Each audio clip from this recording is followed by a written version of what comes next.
तथैव प्रत्यक्षं ब्रह्म वदिष्यामि ऋतं वदिष्यामि सत्यं वदिष्यामि तन्माहमवतु तद्भक्तारमवतु अवतु माम् अवतु वक्तारम् ॐ शान्ति शान्ति शान्तिः।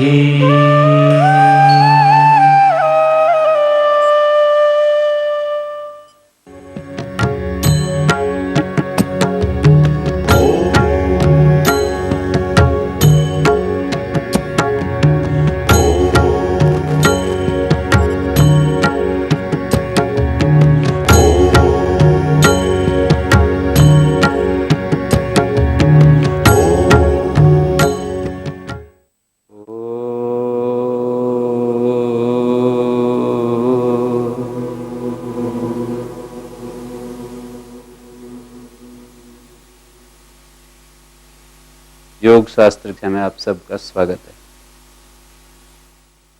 दूसरे पाद का 20 नंबर सूत्र का हम स्वाध्याय कर रहे थे। दृष्टा के बारे में कुछ सूचनाएं हम जान रहे थे और दृष्टा के अपरिणामित्व को सिद्ध करने के लिए यहां पर बहुत कुछ कहा गया।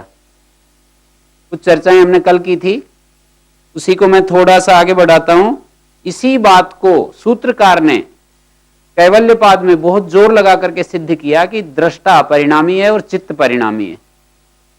जैसे यहां पर व्यास भाष्य में हमने देखा कि दृष्टा और बुद्धि की समानता और असमानता दर्शाते समय एक बिंदु था कि दृष्टा अपरिणामी है, बुद्धि मानी चित्त परिणामी है।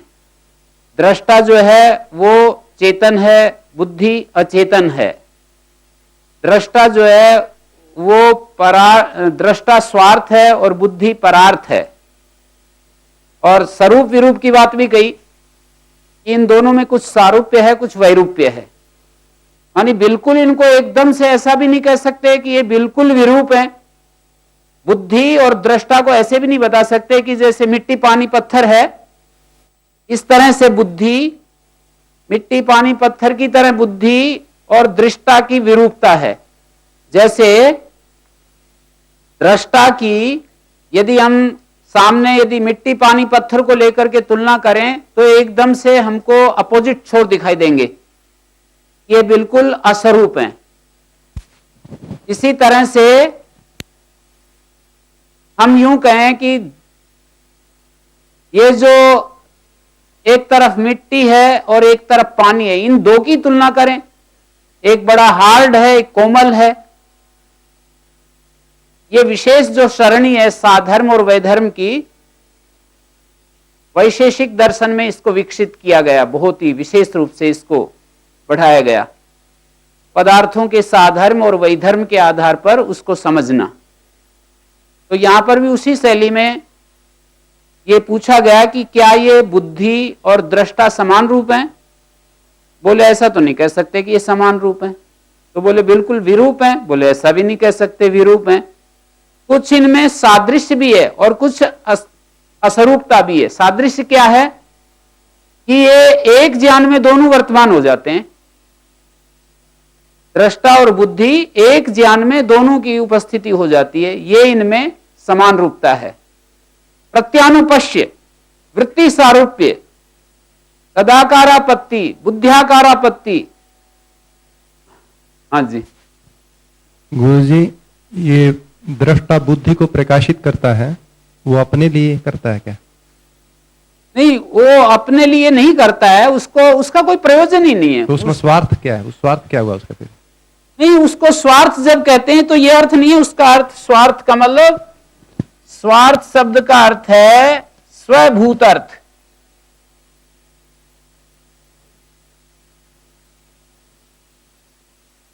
किसी अन्य के लिए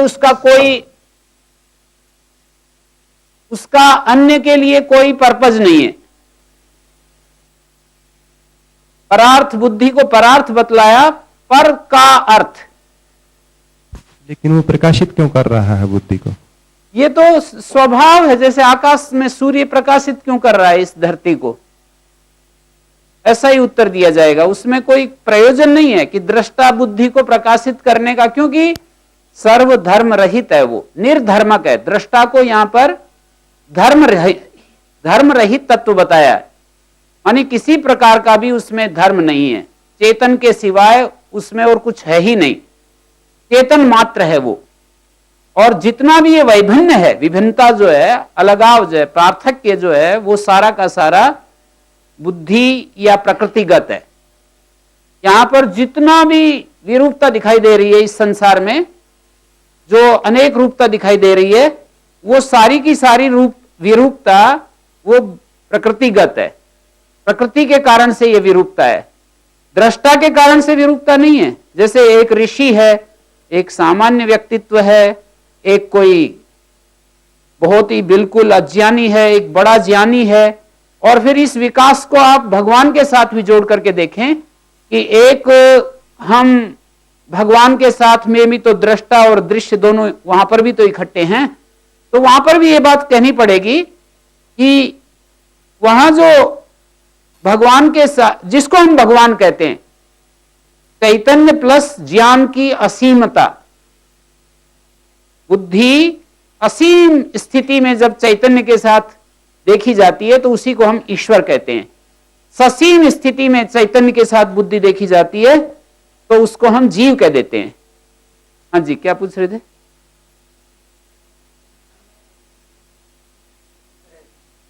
हाँ, दोनों एक ज्ञान में दोनों की उपस्थिति होना, ये इनकी स्वरूपता है।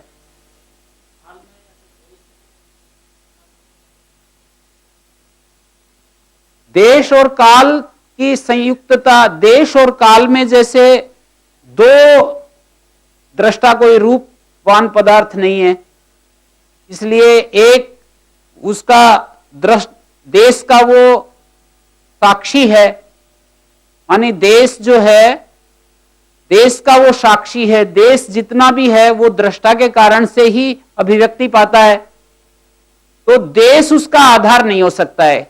देश जो आधार होगा वो कोई भी साकार चीज को हम अनुभव कर सकते हैं, साकार चीजों के लिए, और क्रिया उसके, क्रिया जिसको हम देखते हैं, जिसको हम क्रिया कहते हैं, यानी काल जो है, काल और क्रिया का घनिष्ठ संबंध है। जो भी क्रिया होती है वो काल में होती है और जो पदार्थ होता है वो देश में होता है, तो इसलिए देश और काल दोनों धर्मों से उसको अलग बता देते हैं। जो दृष्टा है वो देशातीत और कालातीत तत्व है। फिर इसके बाद एक बात समझाई जाती है कि ये जो इनका संयोग कैसा है, तो इनके संयोग का स्वरूप है एक ज्ञान में दोनों की वर्तमानता, एक ज्ञान में दोनों की वर्तमानता।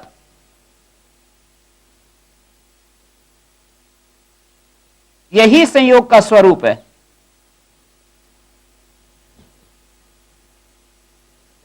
यह अज्ञान अवस्था में है। हम जब बंधन की स्थिति में हैं तो हमारी बुद्धि के साथ एक रूपता होती है। हमारी का मतलब चेतन जो तत्व है जिसको हम दृष्टा कहते हैं, जे मात्र कहते हैं, उसकी बुद्धि के साथ एक रूपता होती है। जैसे मैं हूं, मैं चेतन हूं, ऐसा जो हम महसूस करते हैं, यहां दो भाव इकट्ठे हो रहे हैं, एक चेतन तत्व और एक चेतन तत्व जिसको प्रकाशित कर रहा है, उसको हम मैं के द्वारा अपने को अनुभव कर रहे हैं। तो ये जो दृष्टा है इसको अपरिणामी और बुद्धि को परिणामी मानी चित्त को परिणामी सिद्ध करने के लिए ये चौथा पाद के कुछ प्रसंग मैं आपके सामने रख रहा हूं।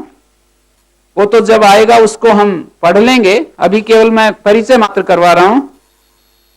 17 और 18 नंबर सूत्र।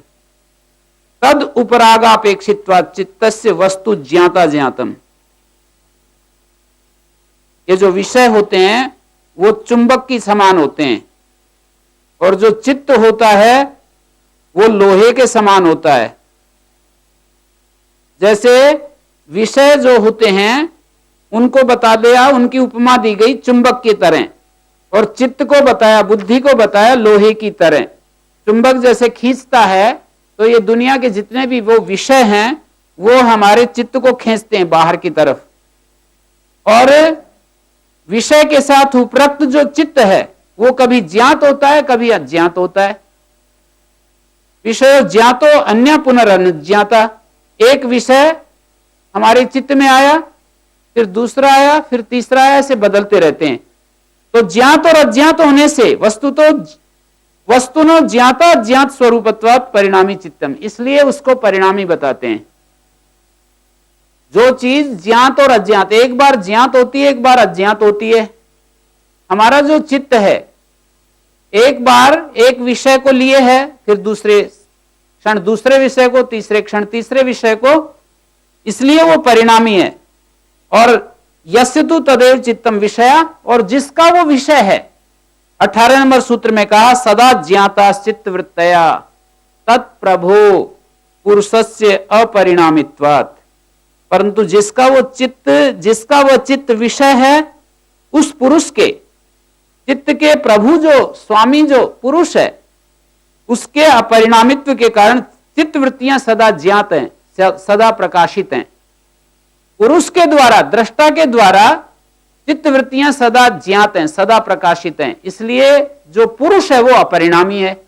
ऐसा नहीं होता कि एक बार तो वो प्रकाशित करता है, एक बार उन वृत्तियों को प्रकाशित नहीं करता है। हर समय जब हमारा अनादिकाल से ये प्रवाह चला आ रहा है, अनादिकाल से, और जब तक मुक्त नहीं हो जाएंगे तब तक दृष्टा हमारी बुद्धि की वृत्तियों को प्रकाशित करता रहेगा।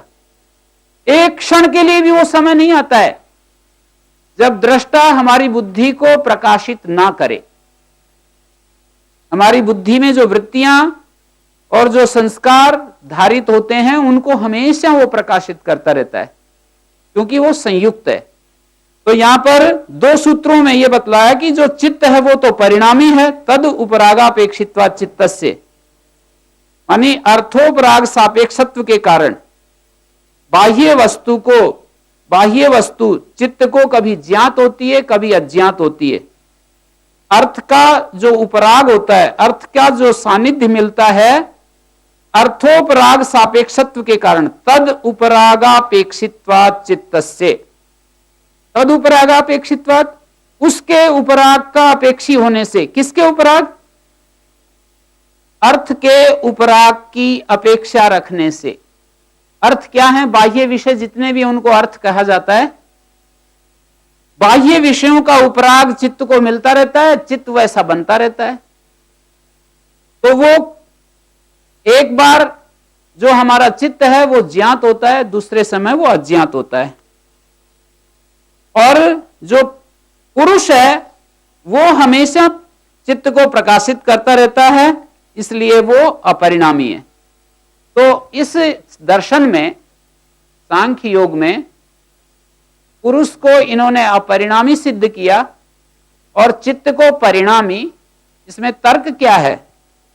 परिणामी के लिए 17 नंबर सूत्र, चित्त को परिणामी बताते हुए 17 नंबर सूत्र में कहा, और इधर भी 20 नंबर सूत्र में, दूसरे पाद के 20 नंबर सूत्र में चित्त या बुद्धि को परिणामी दर्शाते समय यह कहा, तस्याश्च विषयो ज्ञातश्च अज्ञातश्च गवादिर घटादिर वा। कभी वो गो इत्यादि विषय बनते हैं चित्त के, कभी घट इत्यादि बनते हैं। कोई विषय ज्ञात है, कोई अज्ञात, ऐसा रहता है।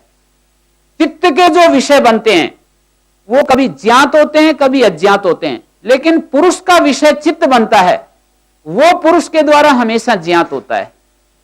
ऐसा एक क्षण भी नहीं आता है कि पुरुष के द्वारा चित्त जो है अज्ञात हो जाए।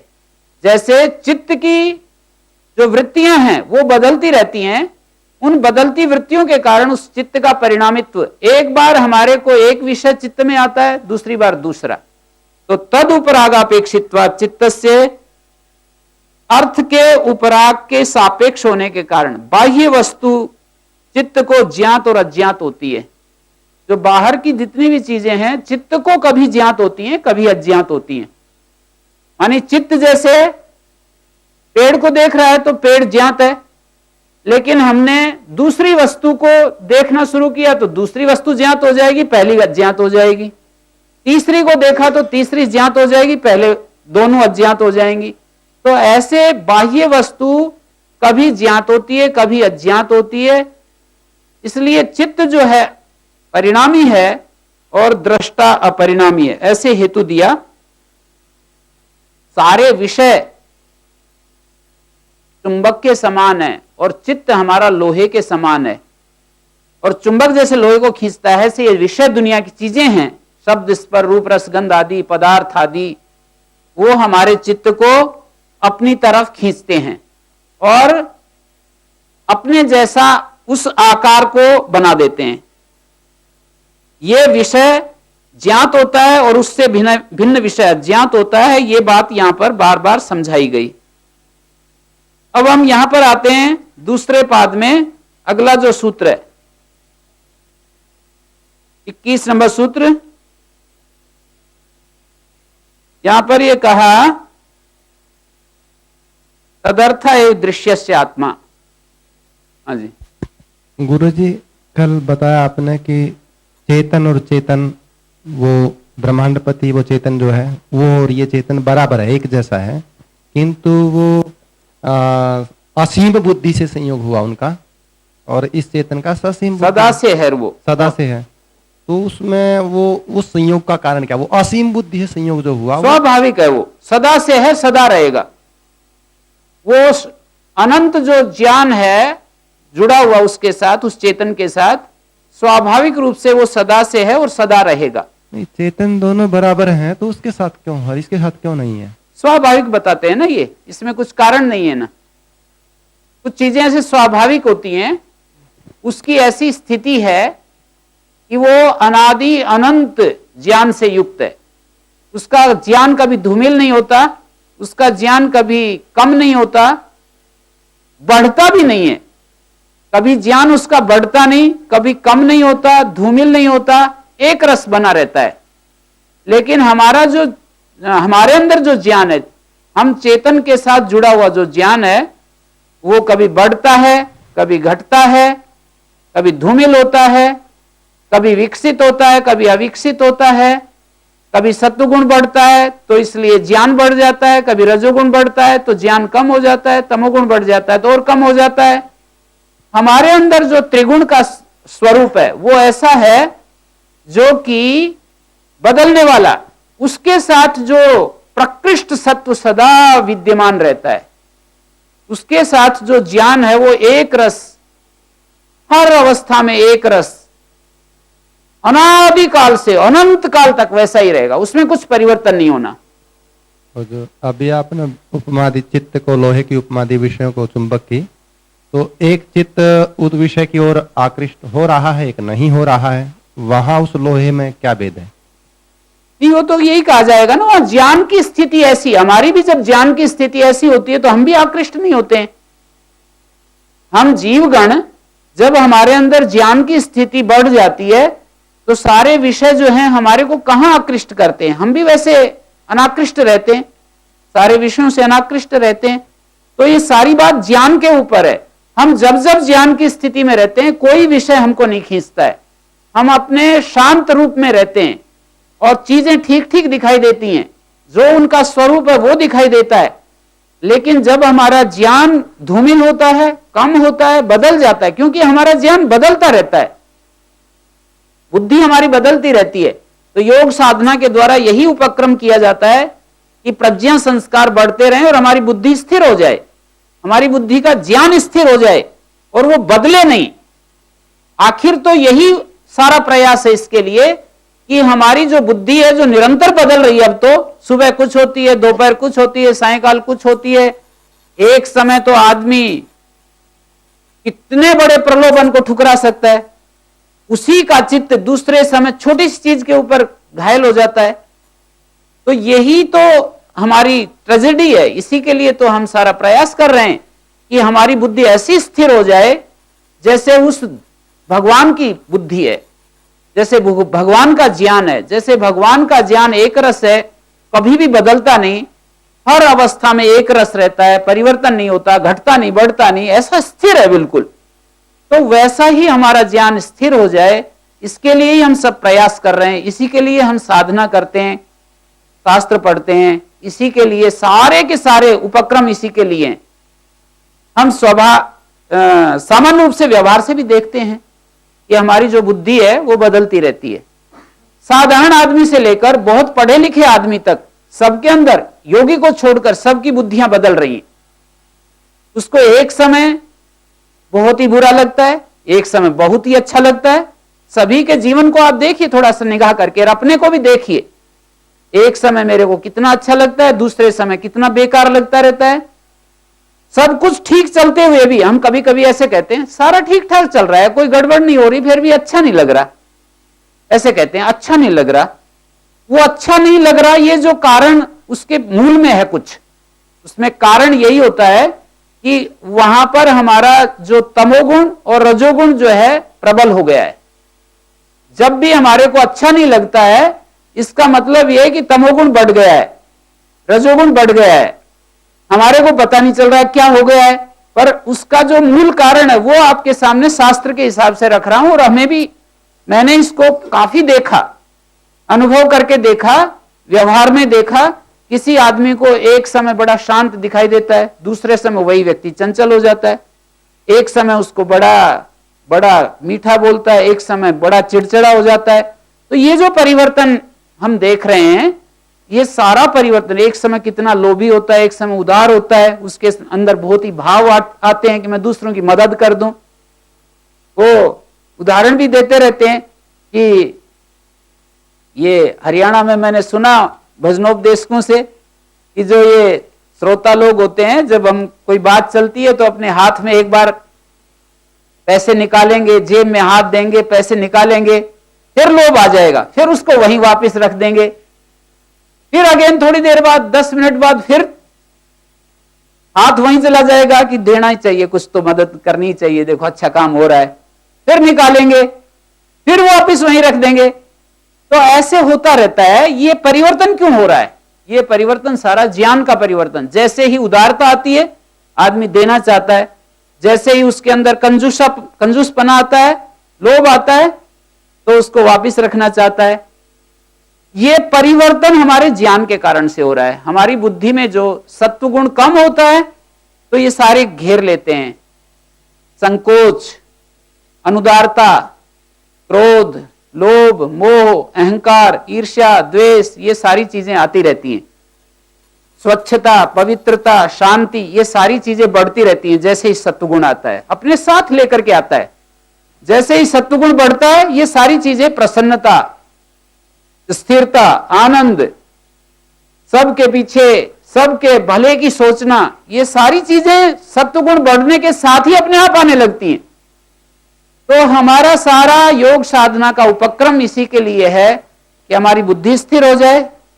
हमारी बुद्धि एकदम से, इसी को स्थिर प्रज्ञ कहते हैं, हमारी बुद्धि, हमारी प्रज्ञा एकदम स्थिर हो जाए।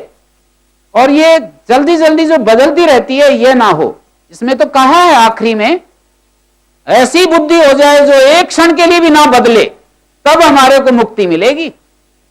जो बुद्धि बदलती रहती है, तो ऐसे ही होता है कि जैसे एक बार उसको काट दिया फिर वो जीवित हो गई, एक बार काट दिया फिर जीवित हो गई, काट दिया फिर जीवित हो गई, यही चलता रहता है।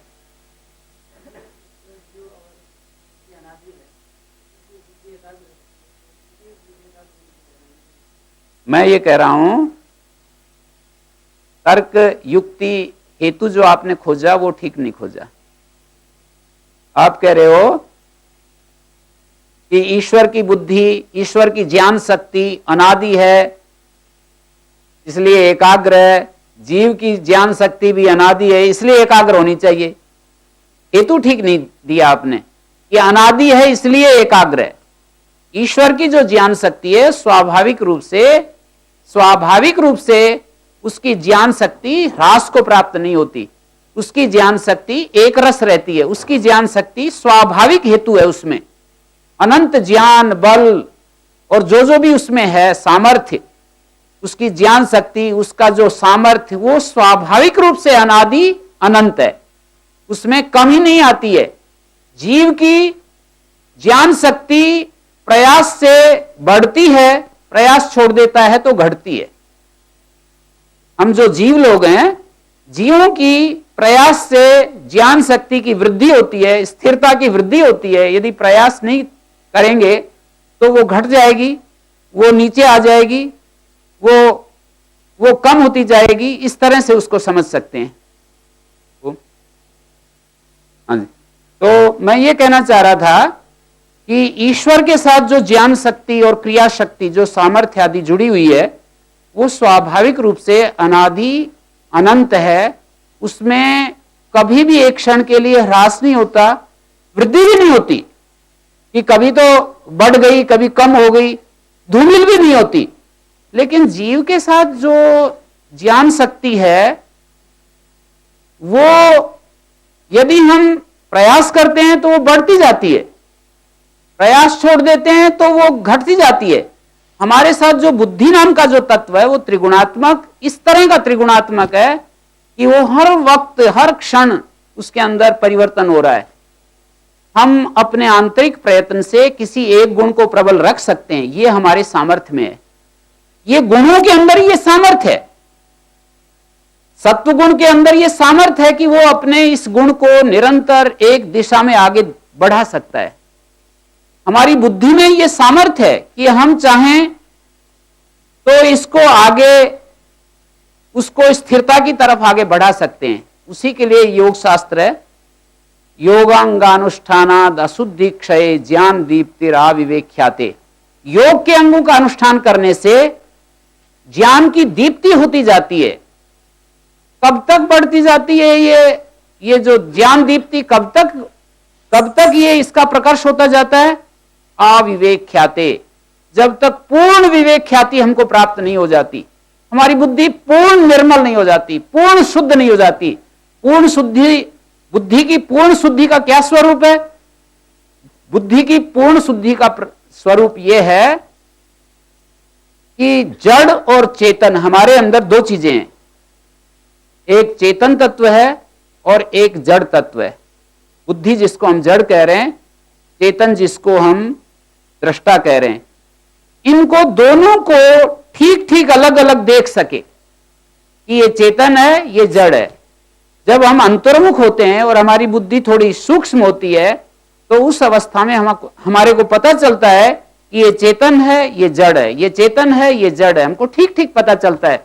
लेकिन सामान्य स्थिति में हमारे को पता नहीं चलता कि हमारे अंदर कोई चेतन तत्व भी है और उससे अलग बुद्धि नाम की चीज है, ऐसा नहीं होता है।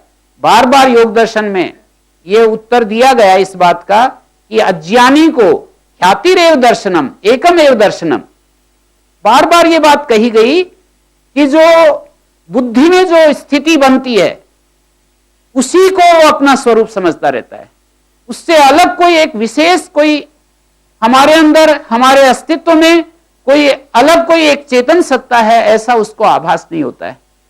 तो ये योग साधना का सारा प्रयास इसी के लिए है कि हमारी बुद्धि सूक्ष्म हो, हमारी बुद्धि में स्थिरता आए, हमारी बुद्धि एकाग्र हो और इसमें सत्वगुण बढ़ता जाए, बढ़ता जाए।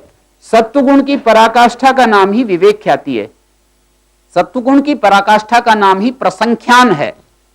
ज्ञानाग्नि जिसको हम कहते हैं, ज्ञान की अग्नि, वो सत्वगुण की पराकाष्ठा ही ज्ञानाग्नि है और कुछ नहीं है। उसी का नाम शास्त्रीय भाषा में प्रसंख्यान कहते हैं। प्रसंख्यान, जैसे कहा ध्यान हेया तद्वृत्तया, क्रिया योग के अनुष्ठान से क्लेश तनु होते हैं, ध्यान हेया तद्वृत्तया।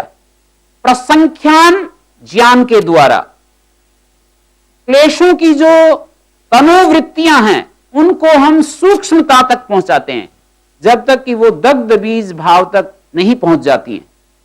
ध्यान हेया तद्वृत्तया, वहां ध्यान शब्द का अर्थ है, विशेष अर्थ है ध्यान का। यहां पर व्यासदेव जी महाराज कहते हैं ध्यान मानी प्रसंख्यान, प्रसंख्यान का मतलब विवेक ख्याति।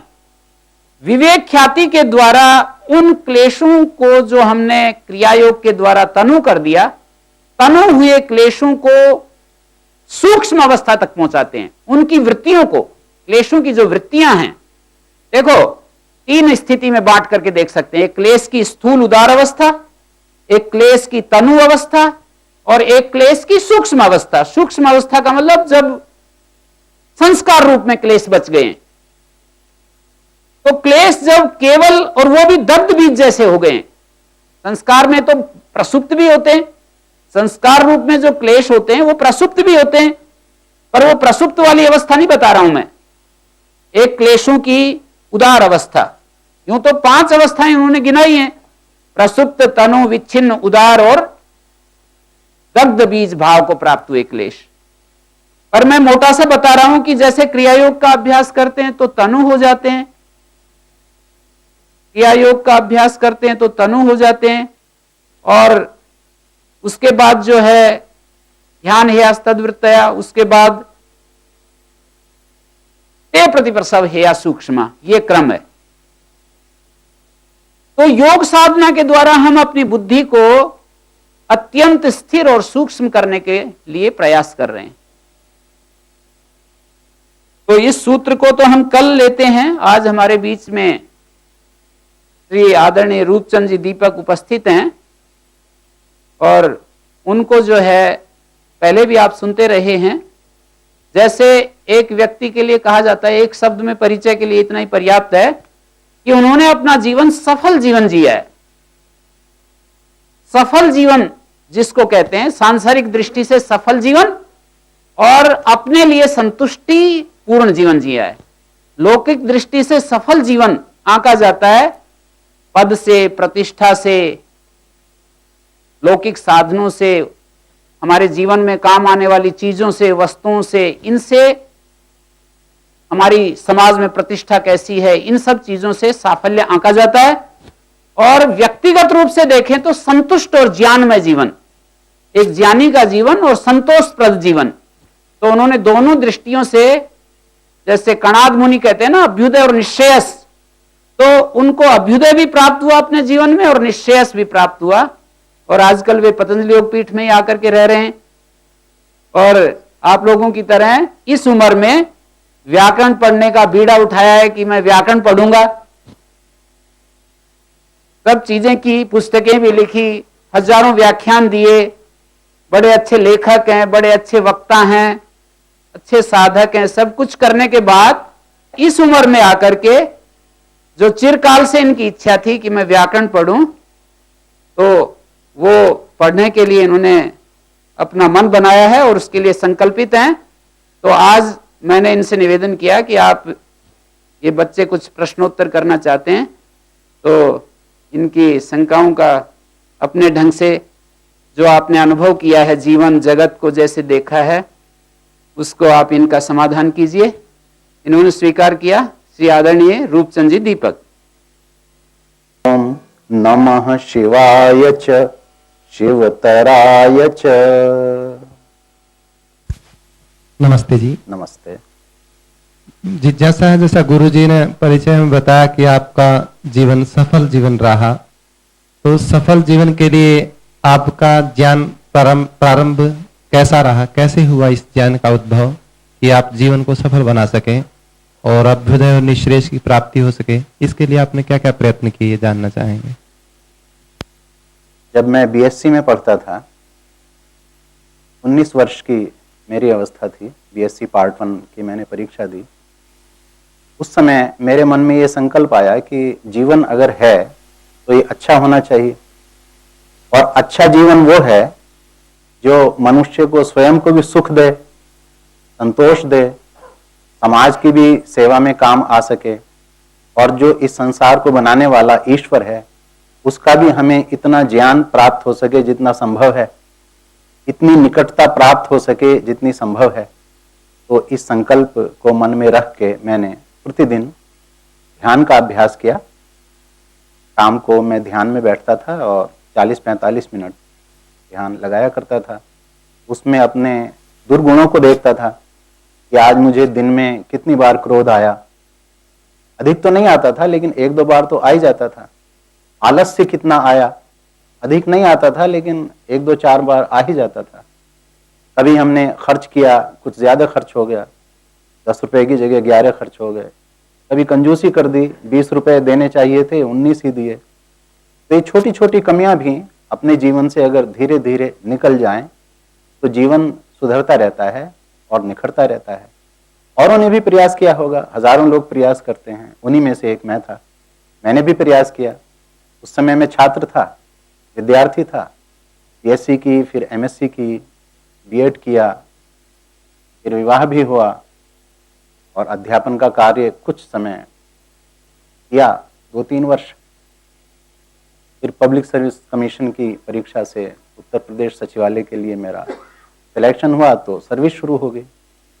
तो ये 3 काम इकट्ठे आ गए, साधना का, परिवार भी और अपना व्यवसाय भी। और उसके बाद में आर्य समाज के माध्यम से कुछ सेवा का कार्य भी, समाज सेवा का कार्य भी मैंने प्रारंभ किया। इस प्रकार हो गए 4 कार्य, साधना, परिवार, समाज और राजधर्म यानी कार्यालय। तो मैं प्रतिदिन इन चारों में संतुलन स्थापित करने की कोशिश करता था। शाम को आत्मनिरीक्षण में ये देखा करता था कि साधना तो कमजोर नहीं रही, परिवार के प्रति कर्तव्य तो कम नहीं रहे और राजधर्म को सबसे ऊपर रखना होता है।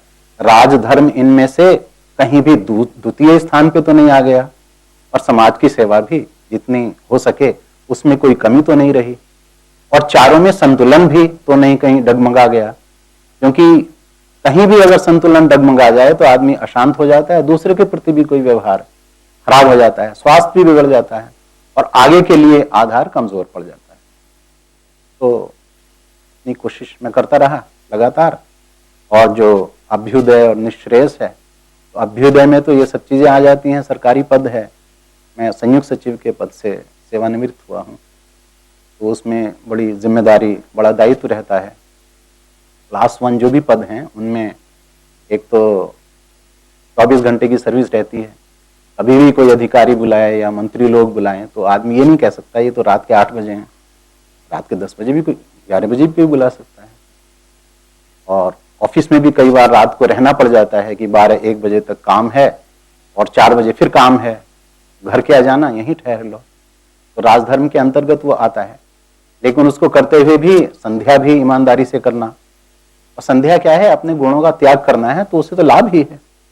संध्या में कोई व्यक्ति समय लगाता है तो समय खर्च थोड़ा ही हो रहा है, उस समय का तो हम लाभ उठा रहे हैं कि संध्या करके अपने मन को शांत करें, अपनी बुद्धि को तीव्र करें। बुद्धि तीव्र भी होती है और बुद्धि अच्छी भी होती है, उससे वाणी अच्छी होती है, शरीर अच्छा होता है, तो आदमी जो काम करता है उसकी कोटि अच्छी होती है, त्रुटियां कम होती हैं उससे। त्रुटियां कम होंगी तो वो ज्यादा काम निकल जाएगा, थोड़े समय में फिर ज्यादा काम हो जाता है। तो व्यायाम और ये संध्या जो है, प्रार्थना, ये तो हमें प्रतिदिन करनी ही चाहिए। तो मैं करता रहा, ऑफिस का काम करता रहा और संध्या आदि करता रहा। कभी कभी ऐसा भी हुआ कि ऑफिस शुरू तो हो गया सुबह 10 बजे और वो रात को 12 बजे तक, 2 बजे तक, 3 बजे तक चलना है। तो उस समय मैं अधिकारियों से अनुमति लेके कि बीच में मुझे आधा घंटा, 1 घंटा कभी उठना होगा संध्या के लिए, कुछ स्वाध्याय के लिए। कभी कभी वहीं बीच में स्वाध्याय करता था कि 2 बजे तक भारी काम है उसको कर लिया, फिर 1.5 घंटा 2 घंटा हम हट सकते हैं ऑफिस से, तो उसमें जाके स्वाध्याय कर लिया। कभी ध्यान कर लिया दोपहर में ही, कभी शाम को कर लिया।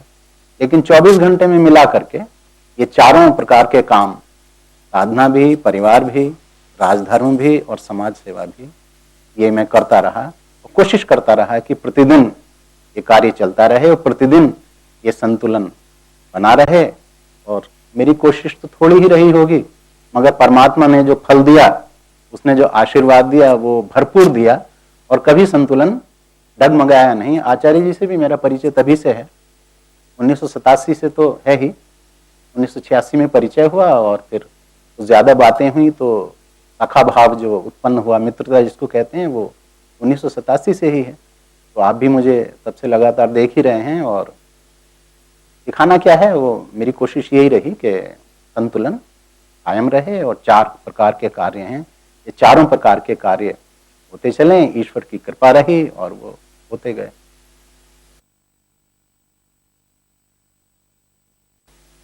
आर्य जी, जैसा आपकी बातों से श्रोताओं को लग रहा है कि आप जीवन से पूर्ण संतुष्ट हैं और जीवन भी आपका बहुत अच्छा रहा, तो इसमें किसी उपलब्धि के अनेकों प्रकार के कारण होते हैं।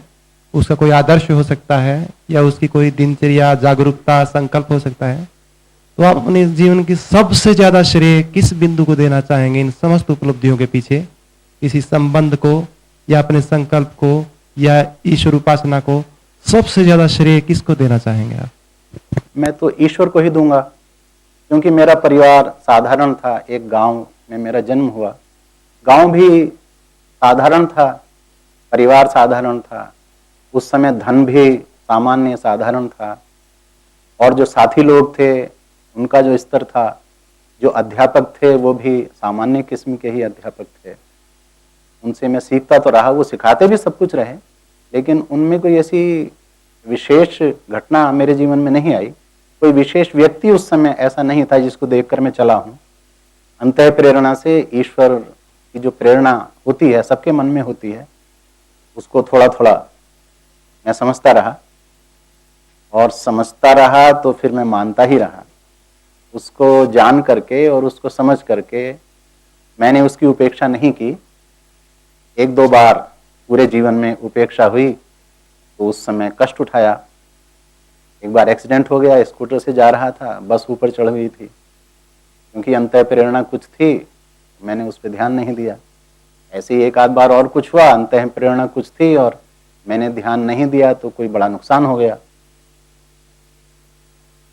तो एक दो घटनाएं ऐसी हुई, तो फिर यह हो गया कि जो अंतः प्रेरणा है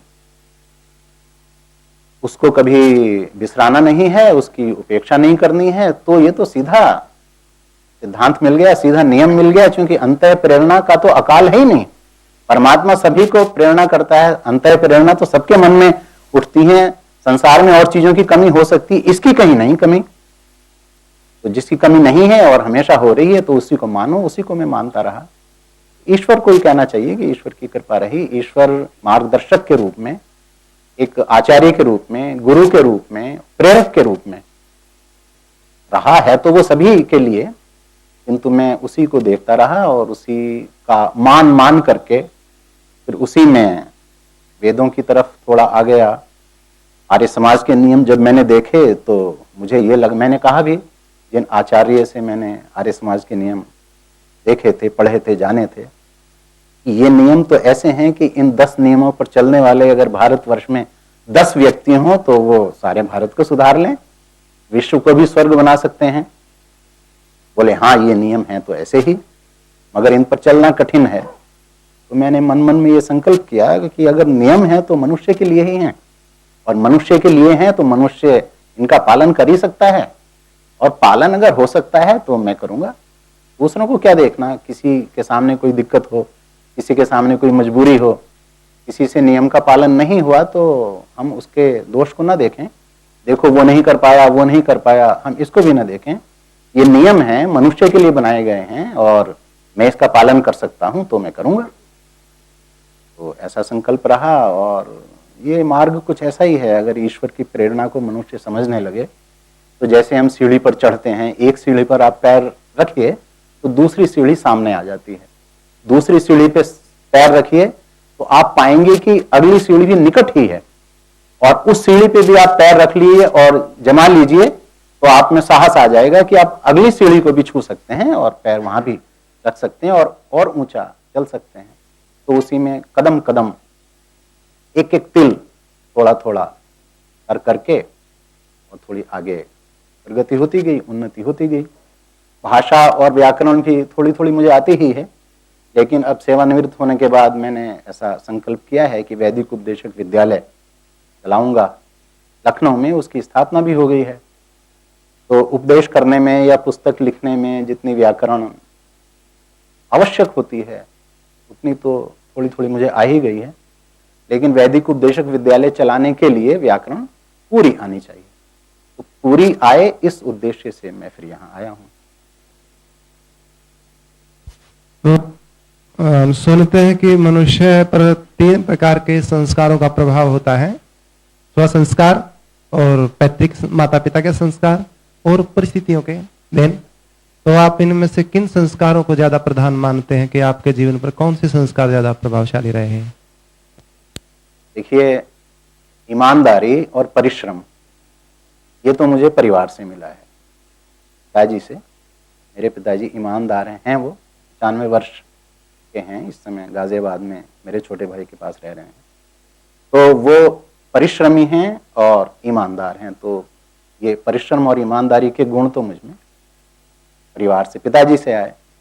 मेरी माताजी संध्या किया करती थी और जब मैं कक्षा 7 में था तो उन्होंने मुझे कहा शाम को संध्या करने के लिए। तब तो मैं ये संध्या जो वैदिक संध्या है इसको नहीं जानता था।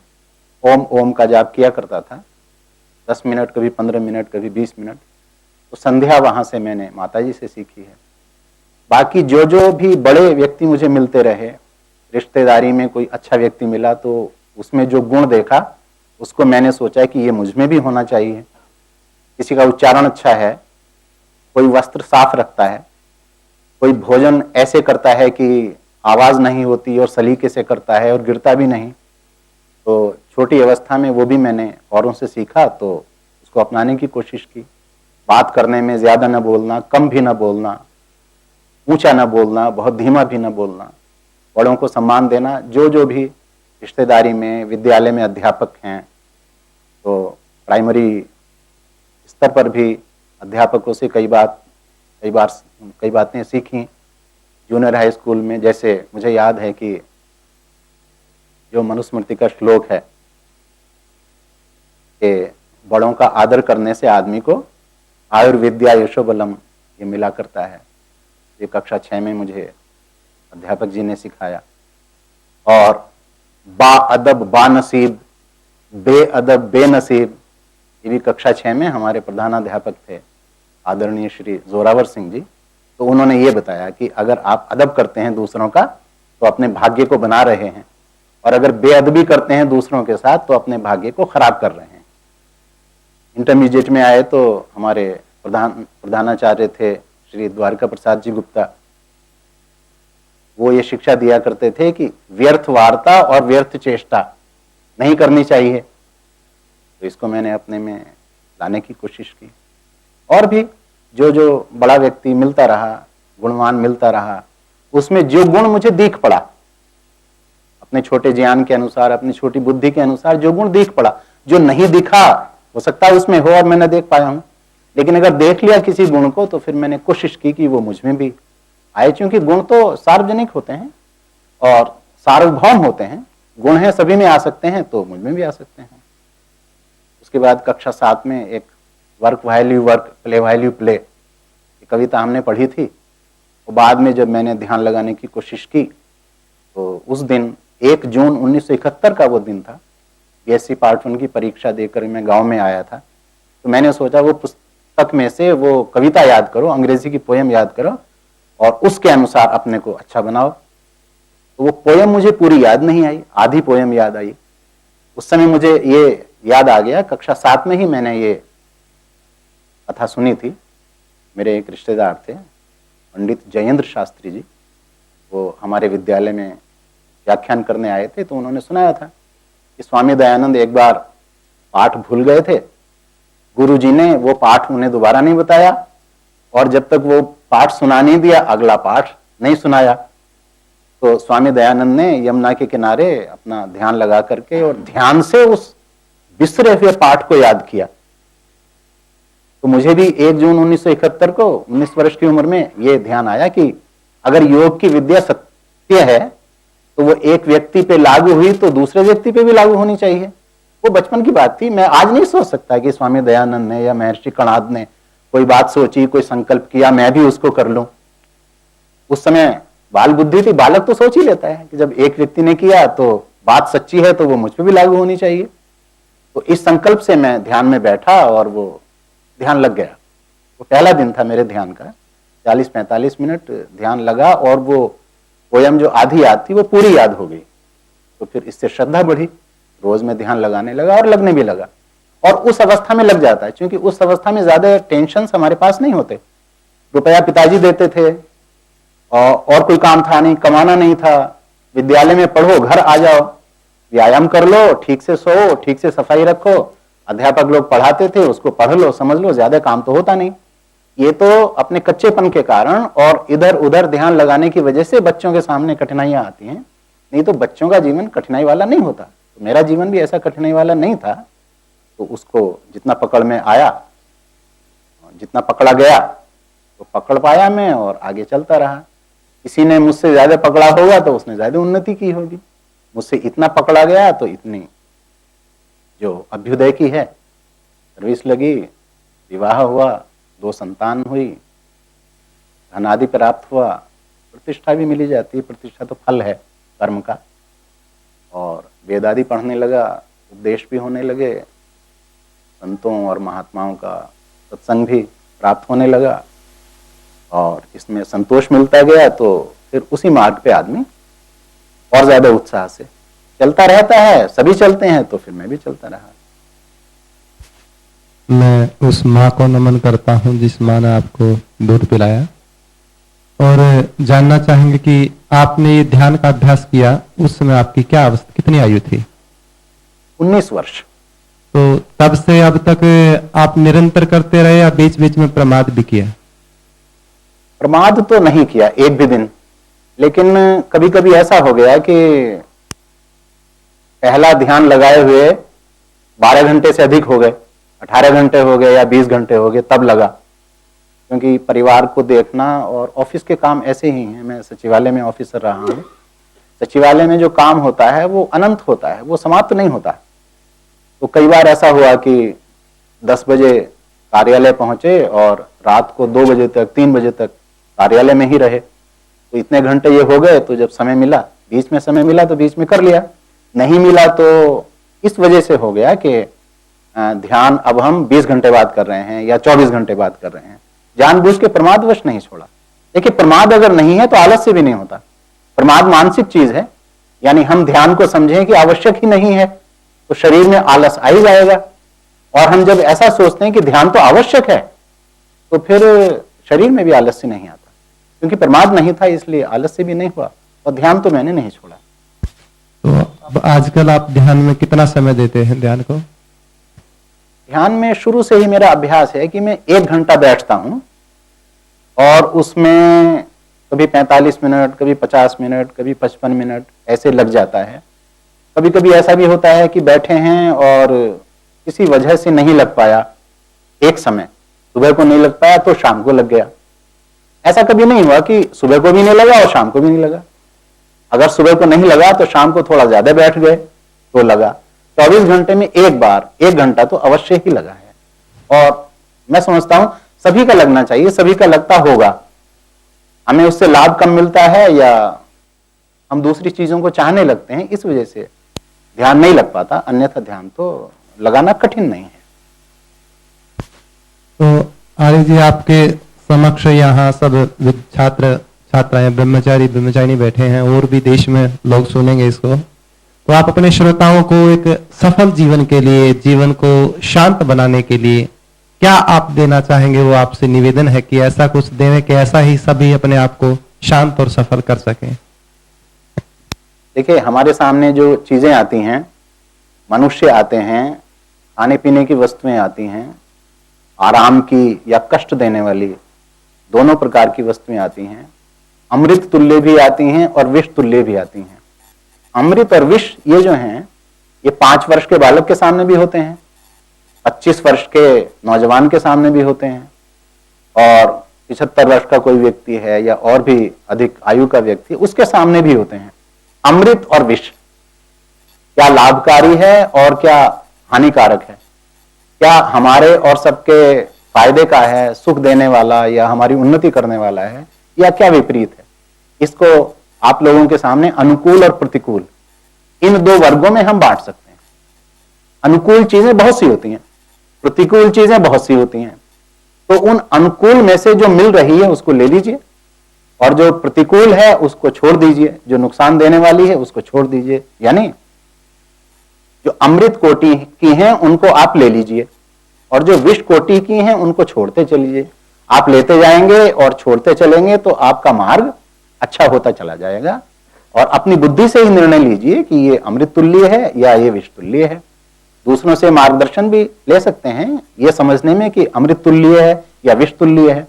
जब आप जान गए कि ये अमृत तुल्य है और ये विष तुल्य है तो निर्णय ले लीजिए कि अमृत तुल्य है तो उसको लेना है और विष तुल्य है तो इसको छोड़ना है, धीरे धीरे छोड़ना है। प्रत्येक ध्यान करते समय यदि आप निर्णय ले लेंगे, अंत में एक निर्णय लेना चाहिए, एक निष्कर्ष निकालना चाहिए, एक छोटा सा निर्णय लेना चाहिए जो बाद में कभी ना बदले, तो उससे फिर अमृत की समझ भी बढ़ती जाएगी और विष की समझ भी बढ़ती जाएगी। और इस बात को आप मानते रहेंगे, यानी अमृत का ग्रहण करते रहेंगे और विष का त्याग करते रहेंगे। अगर इसका आचरण करते रहेंगे तो ऐसा है ना कि आचरण से ज्ञान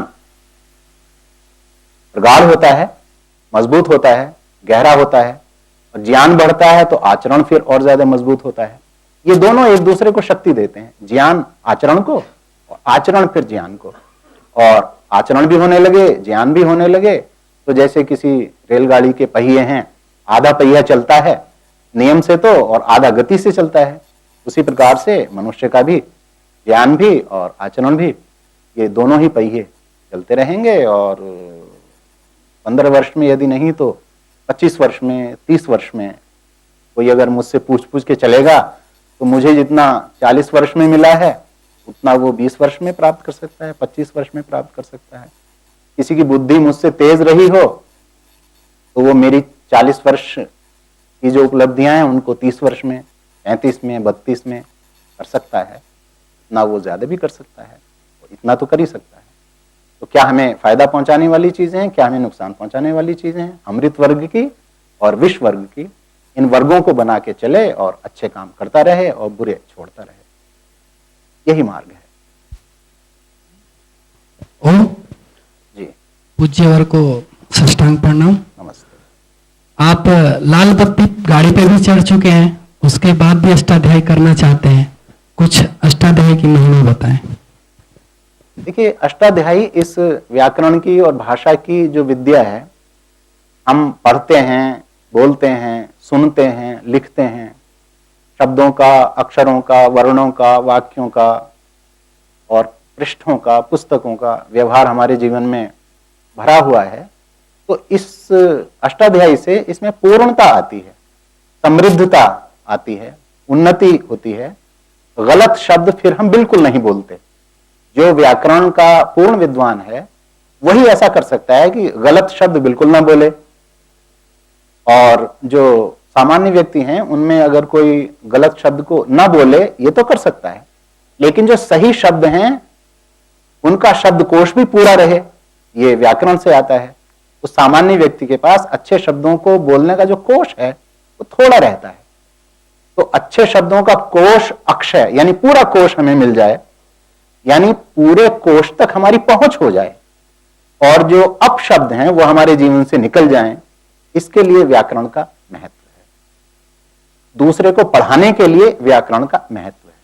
मनुष्य यदि केवल अपने को सज्जन बनाना चाहता है उसमें तो व्याकरण की ऐसी अनिवार्यता नहीं है। ईश्वर को प्राप्त करने में भी व्याकरण की ऐसी अनिवार्यता नहीं है। लेकिन यदि आदमी वेद का, जिसको कहते हैं ना मोटी भाषा में, मास्टर बनना चाहे, वेद का आचार्य बनना चाहे, अगर वेद से केवल शिक्षा लेनी है तो व्याकरण अनिवार्य नहीं है। लेकिन यदि वो वेद का आचार्य बनना चाहे तो व्याकरण अनिवार्य है। और भी बोलने चालने में, लिखने में, जितने में भी शब्दों का प्रयोग होता है, अगर वो केवल अपने को धर्म पे चलाना चाहे तो इतने मात्र के लिए व्याकरण अनिवार्य नहीं है। लेकिन अगर वो धर्म में भी अधिक से अधिक होना चाहे और विद्या में भी अधिक से अधिक होना चाहे तब फिर व्याकरण अनिवार्य है। यही मेरा अब उद्देश्य है कि मुझे वो चीज आ जाए कि मैं दूसरों को पढ़ाना सिखाना चाहता हूं, वैदिक उपदेशक विद्यालय चलाना चाहता हूं। उसके लिए जो योग्यता अपेक्षित है उसमें व्याकरण मेरी दृष्टि में अनिवार्य है। इसीलिए इस उद्देश्य से मैं यहां आया हूं। सर्विस में रहते रहते कर नहीं सका। व्याकरण तो मैंने पढ़ी, अष्टाध्यायी भी पढ़ी, आचार्य धर्मानंद शास्त्री जी से पढ़ी, हैदराबाद के हैं वो, और गांव गांव जाकर, शहर शहर जाकर के व्याकरण पढ़ाते हैं। उसके बाद आचार्य वीरेंद्र मुनि शास्त्री जी, ये लखनऊ के ही थे, उनसे पढ़ी। आचार्य विश्वदेव शर्मा जी मेरी प्रार्थना पर मेरे आवास पर रहे कुछ समय और उन्होंने मुझे पढ़ाया। लखनऊ में एक आचार्य ओजोमित्र शास्त्री जी हैं, उनसे मैं पढ़ना चाहता था मगर उन्होंने लखनऊ छोड़ दिया। सेवानिवृत्त होने के बाद उन्होंने लखनऊ छोड़ दिया तो मैं उनसे पढ़ न पाया। तो फिर मैंने आचार्य जी से कहा, आचार्य प्रद्युम्न जी से, मेरा सखापन और मित्रता तो इनसे पुरानी है ही, कि व्याकरण मुझे 20, 21, 25% आती है, आप पूर्ण करा दीजिए। तो इन्होंने कहा सेवानिवृत्त होके आइए और वो आपका पूर्ण हो जाएगा। मेरा प्रश्न है आपसे एक कि मनुष्य के अलावा सब जितनी भी प्रकृति में देखने में आती है सब चीजें गति करती है। पृथ्वी सूर्य के चारों ओर गति करती है। जितनी भी चीजें दिखती है ग्रह उपग्रह से लेकर सब कुछ गति करते हैं। जल भी ऊपर से नीचे की ओर स्वाभाविक गति करता है। लेकिन मनुष्य ही क्यों प्रगति चाहता है? ये गति नहीं चाहता, प्रगति चाहता है। मनुष्य की विशेषता है। और चीजों में जो गति है, देखिए जल में जो गति है, जल अपनी इच्छा से गतिमान नहीं है। जल कहीं से चला, स्रोत से निकला, तो जहां नीचा नीचा स्थान देखेगा उधर को बढ़ता चला जाएगा। वो अपनी इच्छा से नहीं बढ़ रहा है। कहीं पर उसको किसी यंत्र के सहारे से ऊपर पहुंचा दिया गया तो भी उसमें गति यंत्र के कारण आई। अपनी इच्छा से वो ऊपर भी नहीं जा रहा। तो जो गति और चीजों में है, पृथ्वी में जो गति है, और जो पृथ्वी का निर्माता है उसकी दी हुई गति है। पृथ्वी ने अपने लिए गति नहीं चुनी है। सूर्य ने अपने लिए गति का चुनाव नहीं किया। विश्व को बनाने वाले ने सूर्य को गति दे दी, सूर्य को चमक दे दी। उसका संगठन जैसा बनाया है गैसों का और अग्नि का, उस प्रकार से सूर्य बना हुआ है। जिस पिंड का जैसा संगठन बनाया है चंद्रमा का, पृथ्वी का, उसी प्रकार का बना हुआ है। ये जो घूम रहे हैं, चल रहे हैं, इनकी जो दिशा है, इनकी जो गति है, वो न तो इन्होंने स्वयं बनाई है और ना इन्होंने चुनी ही है। किसी की दी हुई गति है। तो यही दी हुई गति दूसरी योनियों में भी है और मनुष्य में भी है। कुछ परमात्मा की दी हुई गति है। मनुष्य में जो बुद्धि है वो अन्य योनियों से अधिक है। उसमें चिंतन की इतनी शक्ति है, इतनी बुद्धि उसमें है कि वो सोच सकता है, अच्छे और बुरे को सोच सकता है। पृथ्वी तो नहीं सोच सकती। उसके ऊपर चाहे आप फूल खिला लीजिए, चाहे गोबर या दूसरी दुर्गंध वाली चीजों के ढेर लगा दीजिए, पृथ्वी को ना कुछ अच्छा लगेगा, ना कुछ बुरा लगेगा, ना वो हटाएगी ना बढ़ाएगी किसी चीज को। लेकिन मनुष्य तो छोटे बच्चे से ही आप देखिए तो वो अच्छे और बुरे को सोचना समझना शुरू कर देता है, पसंद करता है क्या उसे चाहिए क्या उसे नहीं चाहिए। और ये बुद्धि जब बढ़ती है तो वो समझता है कि ऊपर की गति क्या है और नीचे की गति क्या है, ऊर्ध्व गति क्या है और अधोगति क्या है। ये दूसरे जो प्राणी हैं, अन्य जो योनियां हैं, ये तो ऊर्ध्व गति और अधोगति को समझते ही नहीं। जो जड़ पदार्थ हैं वो क्या समझेंगे? मनुष्य ही समझ सकता है।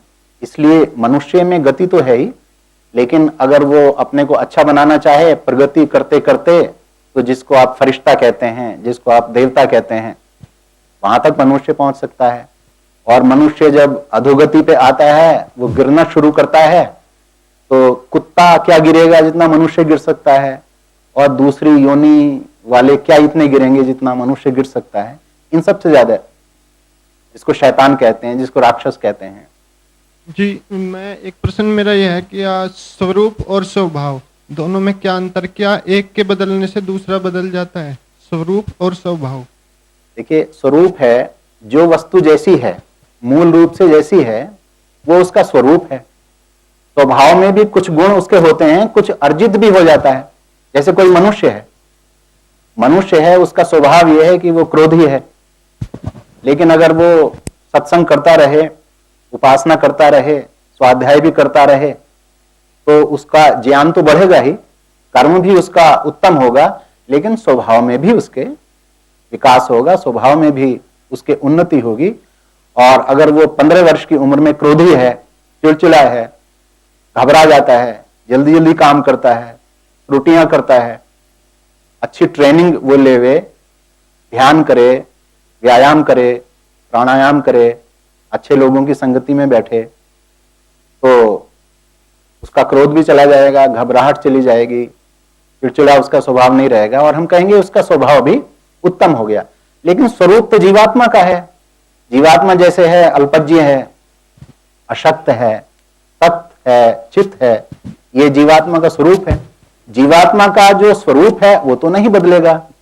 और ये जो मनुष्य का बदला है कि पहले वो क्रोध करता था और बाद में क्रोध नहीं कर रहा, इसको भी स्वभाव में माना जाता है कि ये मनुष्य क्रोधी स्वभाव का है, ये मनुष्य शांत स्वभाव का है। स्वभाव के ये गुण बदल जाते हैं, आदमी इनको सुधारना चाहे तो सुधर जाता है, वैसे कहा यह जाता है कि स्वभाव से अगर कोई चीज कैसी है वो नहीं बदलती, वो अर्थ उसका ये होता है कि उसका स्वरूप क्या है। स्वरूप उसका जो है वो तो नहीं बदलेगा, लेकिन उसके अंदर जो गुण आने वाले हैं, आने वाले गुण अगर अच्छे आ रहे हैं तो वो गुणी बन जाएगा, और अगर दुर्गुण आ रहे हैं तो वो बुरा भी बन जाएगा। बहुत सारे बच्चे ऐसे हैं कि जब 5 वर्ष 6 वर्ष की उम्र में उनको देखा गया तो बहुत अच्छे थे, उसके बाद उनकी संगति खराब हो गई और खान पान भी खराब हो गया, उनके कर्म भी खराब हो गए, और जब वो युवा हुए 20 25 30 वर्ष के हुए तो बिगड़े हुए थे। तो जो गुण होते हैं, होते तो गुण और कर्म ही हैं कि गुण बढ़ते हैं, अच्छे होते हैं, बिगड़ते हैं, खराब होते हैं, कर्म अच्छे होते हैं या खराब होते हैं। लेकिन इसको स्वभाव नाम भी दिया जा सकता है कि मनुष्य का स्वभाव अच्छा है, मनुष्य का स्वभाव बुरा है, अच्छे से बुरा हो जाता है, बुरे से अच्छा हो जाता है। लेकिन जो स्वरूप है, अर्थात जो वस्तु जैसी बनी है, जो चेतन सत्ता है, जीव, इसके स्वरूप अर्थात मूल गुण जो इसके हैं, मूल स्वभाव जो इसका है, मूल जो उसकी सत्ता है, मूल जो उसको हम कहते हैं कि आत्मा, ऐसा कहने से जो अभिप्राय झलकता है मूल रूप से, वो नहीं बदलता। अल्पज्य है, अल्पज्य रहती है, लेकिन पहले ये कम जानती है, कम जानता है। हिंदी में जानती बोलते हैं, संस्कृत में जानता बोलते हैं, और बाद में ये ज्यादा जान लेता है। इसमें वृद्धि होती है, स्वरूप नहीं बदलता।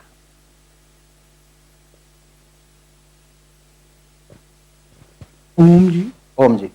आपके जीवन का वो क्षण जब सबसे ज्यादा आपको प्रसन्नता मिली हो, सबसे ज्यादा खुशी मिली हो? देखिए, प्रसन्नता तो कंपैरेटिव चीज है। प्रसन्नता जब मनुष्य को उसके फल की प्राप्ति होती है, जैसा फल वो चाहता है वैसा मिल जाए तो वो प्रसन्न हो जाता है। प्रसन्नता के तो बहुत मौके आते हैं मनुष्य के जीवन में।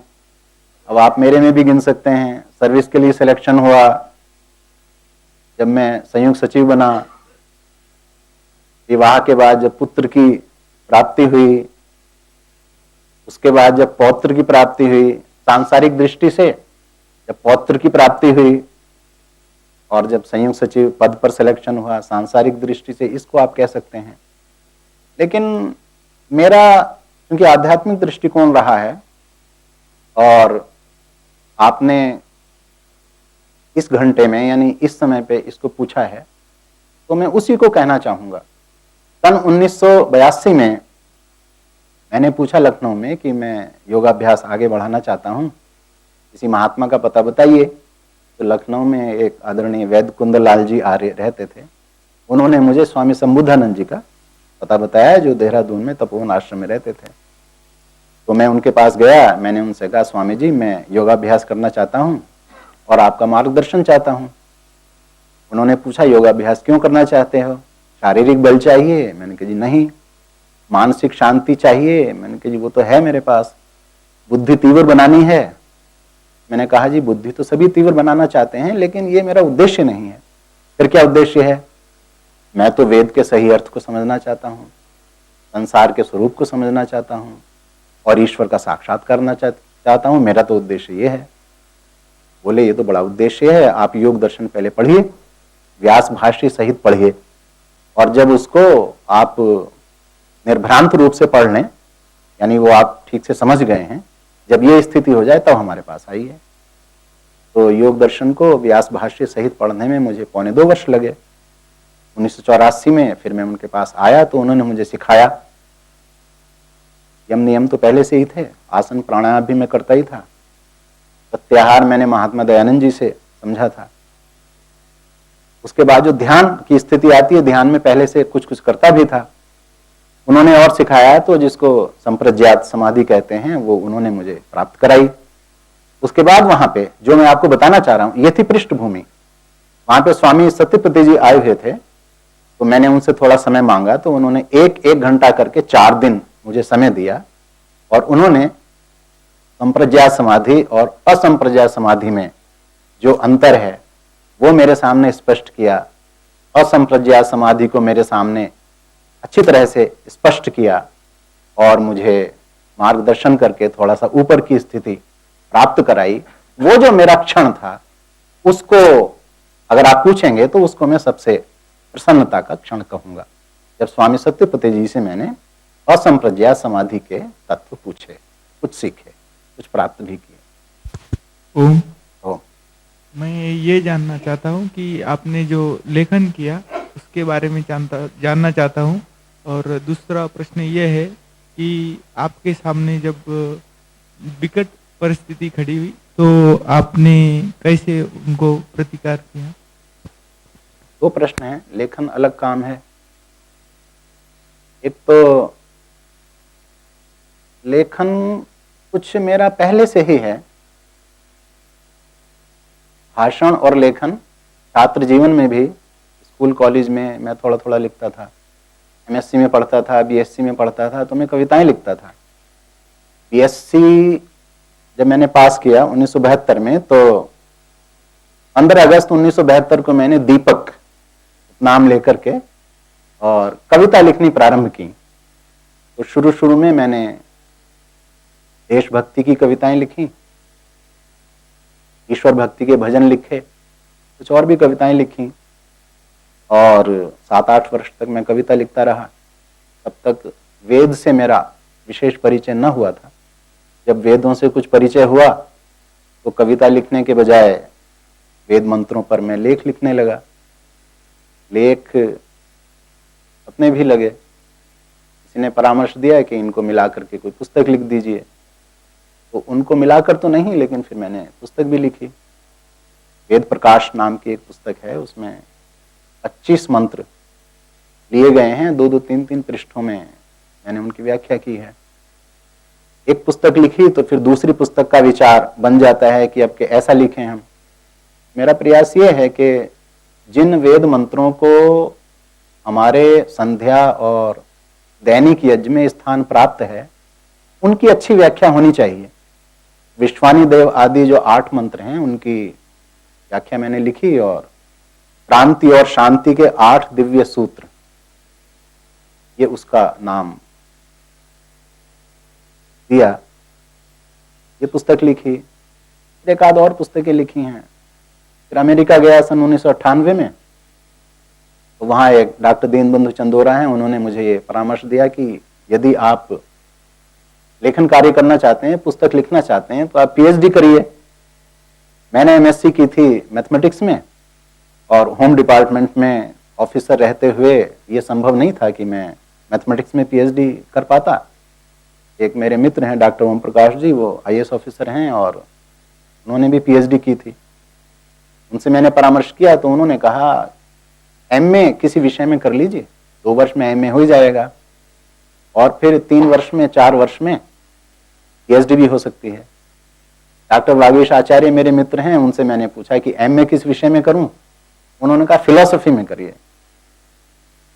तो मैंने फिलॉसफी में एमए कर लिया 2 वर्ष में, सन 1999 और 2000। उसी में पीएचडी का विषय मिल गया और मैंने पीएचडी की तो फिर और आगे पुस्तकें लिखी।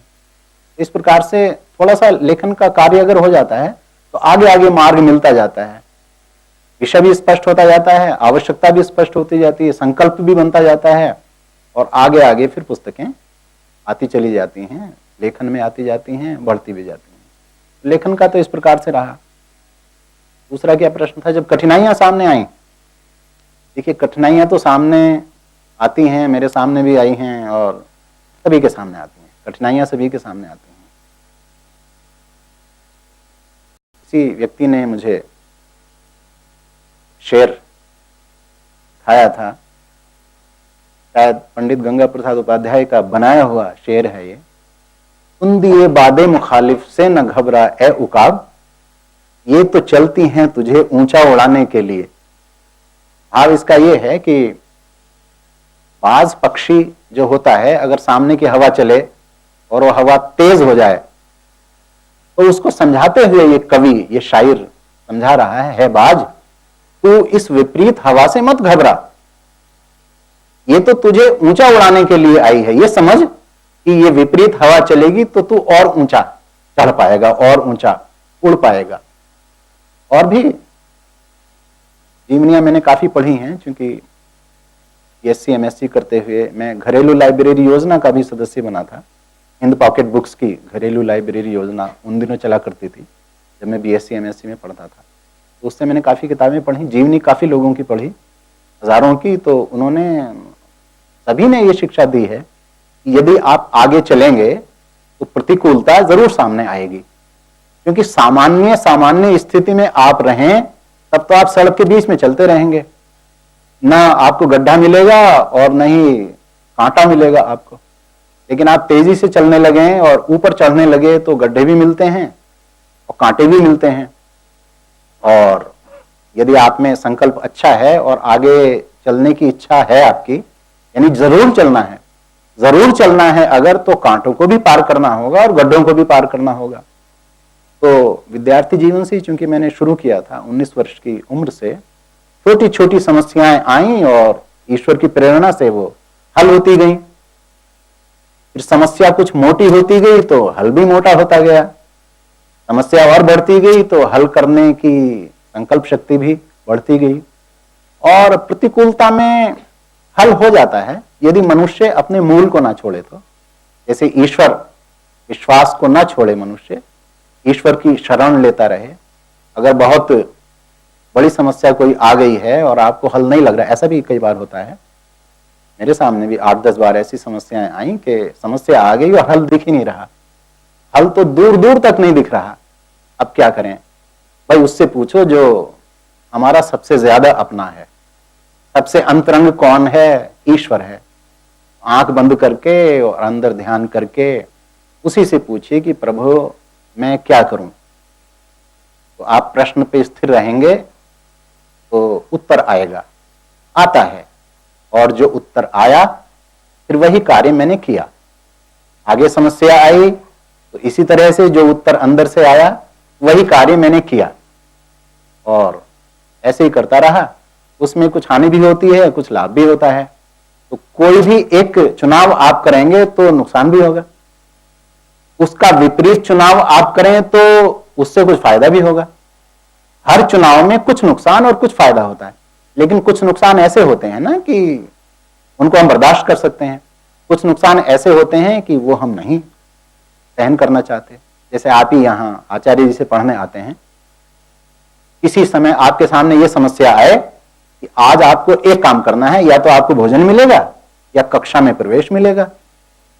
तो आप में जो अच्छे छात्र हैं वो तो यही कहेंगे ना कि भोजन एक बार नहीं मिलेगा, एक दिन में नहीं मिलेगा तो कोई बात नहीं, भोजन के बगैर हमारा काम चल जाएगा। लेकिन कक्षा में जाने को यदि नहीं मिलेगा तो नुकसान हो जाएगा, ऐसा कि आगे काम उससे नहीं चलेगा। तो आप भोजन छोड़ देंगे और कक्षा में आ जाएंगे। और अगर आप ये सोचते हैं नहीं भोजन तो छोड़ना नहीं, कक्षा छूटती है तो छूटे, ये भी एक आपका चुनाव है और ये भी एक आपका हल है। तो आपको भूखे नहीं रहना पड़ेगा, ये फायदा है। और विद्या कम हो जाएगी, वो नुकसान होगा। तो एक नुकसान है, एक फायदा है। अब आपका चुनाव है, आपका चयन है, आप कौन सा नुकसान चाह रहे हैं और कौन सा फायदा चाह रहे हैं, कौन सा फायदा नहीं चाह रहे और कौन सा नुकसान नहीं चाह रहे। ये चुनाव आपको करना है। तो चुनाव कर्ता को करना होता है। परिस्थितियां आती हैं, प्रतिकूलता आती है, तो जैसा आप चुनाव करेंगे वैसा नुकसान वैसा फायदा आपको होता रहेगा। तो मैंने भी किया, ईश्वर से जैसी प्रेरणा मिली मैंने वो चुना, उससे जो नुकसान होना था हुआ, जो फायदा होना था हुआ, फायदा जो मुझे चाहिए था वो मैंने चुना। जिस नुकसान को मैं सहन करना चाहता था, सहन कर सकता था, उसको मैंने सहन कर लिया। ऐसे जीवन की यात्रा आगे बढ़ती जाती है, मेरे भी औरों की भी, सबकी। प्रणाम। नमस्ते। ने अभी बताया कि आप हर दिन 40-45 मिनट से ज़्यादा ध्यान लगाते हैं, लेकिन हम जितने कोशिश करने से 15-10 मिनट के बाद हमारा ध्यान टूट जाता है। ध्यान कैसे अधिक समय लगेगा और ध्यान लगाने से क्या सोचना चाहिए, उस बारे में थोड़ा बताइए। इसमें मैं आपका मार्गदर्शन बहुत ज्यादा नहीं कर सकता। उसका कारण यह है कि मेरी जो गति हुई है, देखिए इसमें एक अभ्यास होता है और एक वैराग्य होता है, ये सब आपने सीखा होगा। एक वैराग्य है तरीका, दूसरा तरीका है अभ्यास। तो मेरे जीवन में अभ्यास से वैराग्य ज्यादा रहा है, तो मुझे प्रयास कम करना पड़ा। जब वैराग्य होता है तो प्रयास कम करना पड़ता है, और वैराग्य कम होता है, अभ्यास बढ़ाना होता है, तो अभ्यास और प्रयत्न बहुत ज्यादा करना होता है।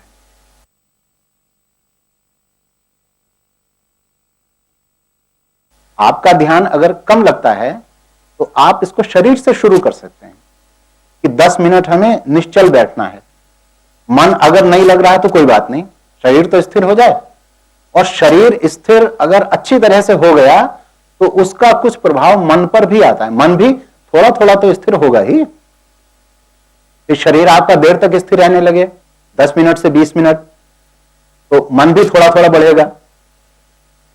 आधी मिनट से 1 मिनट तो आएगा। अब आप ये देखिए कि आधी मिनट से 1 मिनट कितना बड़ा परिवर्तन हो, दुगना हो गया।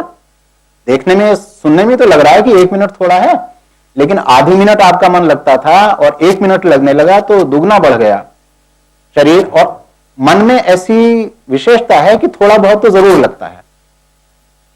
कभी प्रसन्नता बहुत होती है, मन में हर्ष बहुत होता है, और देखिए मन कैसा कैसा सोचता है। कभी किसी की मृत्यु हो जाए या आप शमशान घाट से गुजरे तो कैसा मन में विचार आता है।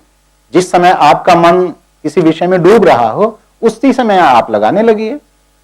लगाएंगे तो कुछ लगना शुरू हो जाएगा, और लगना शुरू हो जाए तो फिर धीरे धीरे आप इसको बढ़ा सकते हैं। ठीक, आसन देर तक लगाना है, इससे बढ़ा सकते हैं। भोजन में सात्विक तत्व बढ़ा सकते हैं। जो रजोगुण के खाद्य पदार्थ हैं उनको ना खाएं, जो सत्व गुण के हैं उनको ज्यादा खाएं। पढ़ने में पुस्तकें जो सात्विक हैं उनको आप बढ़ाएं, जो रजोगुण बढ़ाने वाली हैं उनको ना पढ़ें। जो रजोगुण और तमोगुण बढ़ाने वाली चीजें देखने की हैं उनको ना देखें। जो सत्वगुण बढ़ाने की हैं और देखने की चीजें हैं उनको आप ज्यादा देखें। तो देखकर, सुनकर, खाकर, संगति करके आप सत्वगुण को बढ़ा सकते हैं और शरीर को निरोग बनाकर और इसमें अधिक समय लगाकर आप ध्यान को धीरे धीरे बढ़ा भी सकते हैं। और जब थोड़ा सा आप बढ़ा लेंगे, 1 मिनट से 1.5 मिनट हो जाए या 2 मिनट से 5 मिनट हो जाएं, और 5 मिनट से थोड़ा थोड़ा थोड़ा करके 10 मिनट तक हो जाएं, तो फिर आपका प्रयत्न उसमें और थोड़ा थोड़ा बढ़ाता रहेगा। और जब आप ऐसा स्वाध्याय करेंगे और सात्विक भोजन करेंगे तो आप में वैराग्य की भी भावना बढ़ेगी, और अभ्यास हो, वैराग्य हो, दोनों आपके जीवन में आ जाएं, तब तो फिर ध्यान आप रोज लगा ही सकते हैं। मेरा सवाल यह है कि जिस पद पर आप रहे हैं वहाँ भ्रष्टाचार के, करप्शन के तो काफ़ी चांसेस रहते ही होंगे। आपने उन सब से कैसे टैकल किया? मतलब इतने लंबे काल में आप जॉब भी किया और फिर भी उनसे भी बचते रहे, ईमानदारी का मतलब पूरा काल रहा है, उसके बारे में कुछ बताइए। देखिए, भ्रष्टाचार से बचना कोई बहुत कठिन नहीं है। 2-3 बातें हैं। एक तो हम जो कार्य करते रहे तो हमें वेतन मिलता था खर्चा चलाने के लिए, और जो भी हम काम करना चाहते हैं हमें धन चाहिए तो वेतन तो भरपूर मिलता रहा। और जो भ्रष्ट लोग होते हैं, दूसरे लोग देते हैं, काम करने का रुपया देते हैं। आमतौर पे ऐसा देखा जाता है, अधिकारी 2 प्रकार के होते हैं। एक तो वो हैं जो गलत काम नहीं करते मगर वो सही काम में भी सहयोग नहीं करते, तो वो सफल नहीं हो पाते। दूसरे ऐसे हैं जो काम में तो सहयोग करते हैं लेकिन बदले में कुछ चाहते हैं, तो वो भ्रष्ट हो जाते हैं। अगर आप ऐसे कर रहे हैं कि रुपया तो आप नहीं ले रहे, ऊपर से भ्रष्ट आप नहीं हैं और गलत काम नहीं करते आप, और सही काम का भी आप रुपया नहीं ले रहे हैं। एक तो आप धन नहीं ले रहे यानी रिश्वत नहीं ले रहे, एक तो आप घूस नहीं ले रहे यानी भ्रष्टाचार नहीं कर रहे हैं।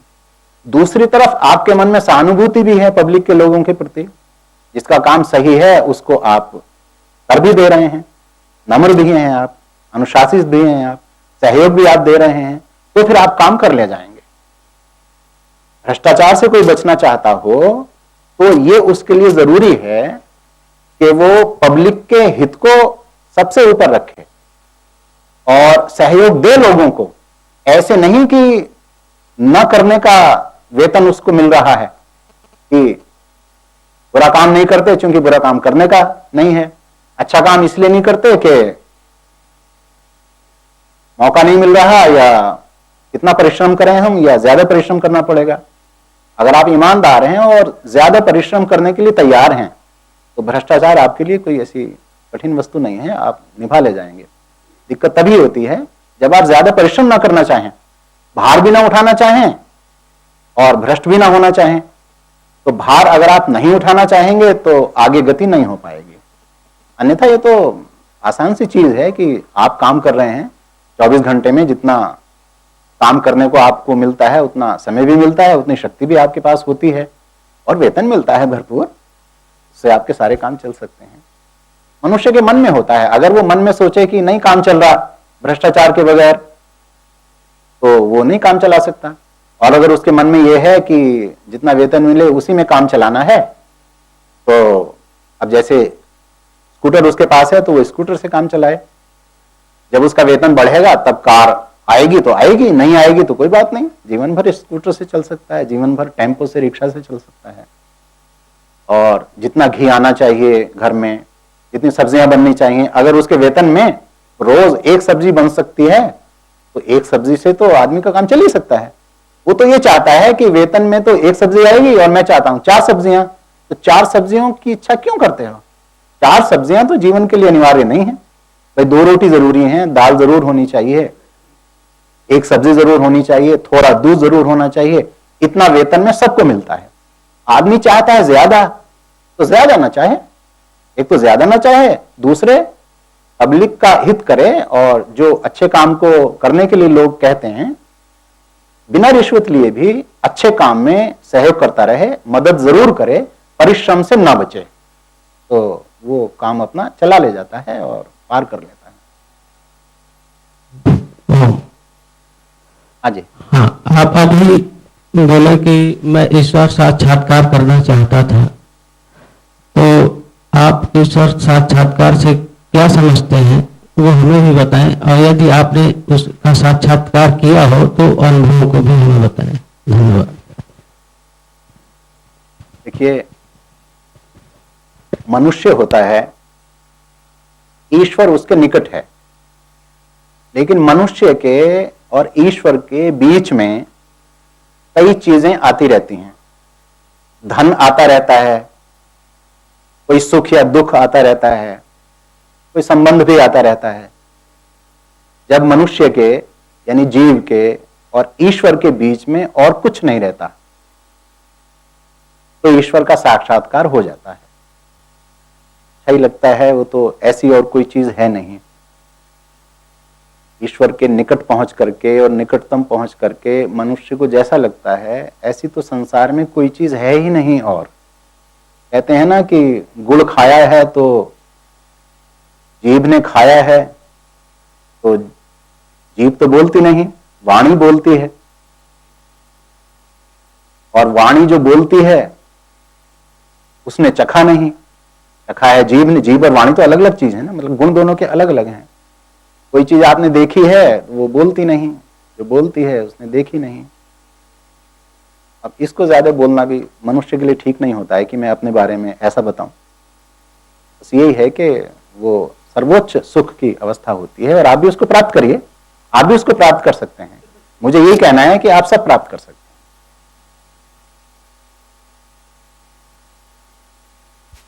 ये एक जिज्ञासु पूछ रहे हैं आर्य जी कि व्याकरण की महिमा आप जान गए हैं और फिर बड़ी तीव्र गति से पढ़ रहे हैं, क्या आप अपने पुत्रों को भी ये पढ़ाना चाहेंगे? हाँ, मैं अपने पुत्रों को भी पढ़ाना चाहूंगा। वो अभी पिछले सप्ताह यहाँ थे और दोनों को मैंने कहा कि 2 पुत्र हैं मेरे। एक अमेरिका में पढ़ के आया, वहाँ से MS उसने किया, वो मुंबई में पोस्टेड है। दूसरा जो है एडवोकेट है। दोनों को मैंने बताया कि तुम भी व्याकरण पढ़ना, और दोनों ने आचार्य जी से कहा भी है, वो भी समय निकाल करके और इसको व्याकरण को पढ़ेंगे, ऐसा मैंने कहा। आपका बहुत बहुत धन्यवाद। नमस्ते। हनुमान जयंती के शुभ अवसर पर संस्कार चैनल व परमार्थ सेवा समिति के तत्वाधान में दिनांक 15 अप्रैल प्रातः 8 बजे से संस्कार व सत्संग चैनल के साथ करें सामूहिक हनुमान चालीसा का पाठ और बनाए विश्व कीर्तिमान। अपनी संस्था का नाम चैनल पर प्रसारण हेतु आज ही रजिस्ट्रेशन कराएं। संपर्क करें।